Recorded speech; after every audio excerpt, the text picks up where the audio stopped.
நோன்பு என்பது வெறும் பசியோடு இருப்பது மட்டுமல்ல, அது இறையச்சத்தை தக்வா வளர்ப்பதற்கான ஒரு பயிற்சி.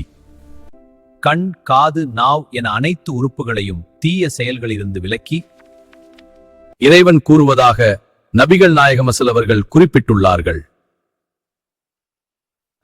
நோன்பு எனக்காக நோக்கப்படுகிறது, அதற்கு நானே கூலி கொடுப்பேன் என இறைவன் கூறுவதாக குறிப்பிட்டுள்ளார்கள்.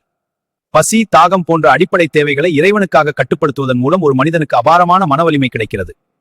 கோபம் வரும்போது நான் நோன்பாளி என்று கூறி தன்னை கட்டுப்படுத்திக் கொள்வது சமூக ஒழுக்கத்தை மேம்படுத்துகிறது.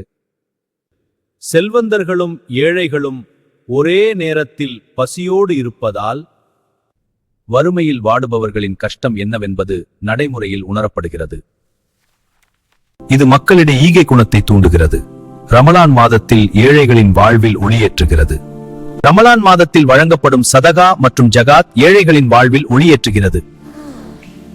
அறிவியல் ரீதியாக நோன்பு இருப்பது உடலுக்கு பல நன்மைகளை தருகிறது. உடலில் தேங்கியுள்ள கழிவுகளை வெளியேற்ற உதவுகிறது. செரிமான ஓய்வு, ஆண்டு முழுவதும் உழைக்கும் செரிமான மண்டலத்துக்கு இது ரத்து தருகிறது. இது ஒரு நல்ல ஓய்வை தருகிறது. சர்க்கரை அளவு மற்றும் இரத்த அழுத்தத்தை கட்டுப்படுத்த உதவுகிறது. 1000 மாதங்களை விட சிறந்த லைலத்துல் கத்ர் இரவு இந்த மாதத்தில் தான் ஒளிந்துள்ளது. அல்ஹம்துலில்லாஹ்.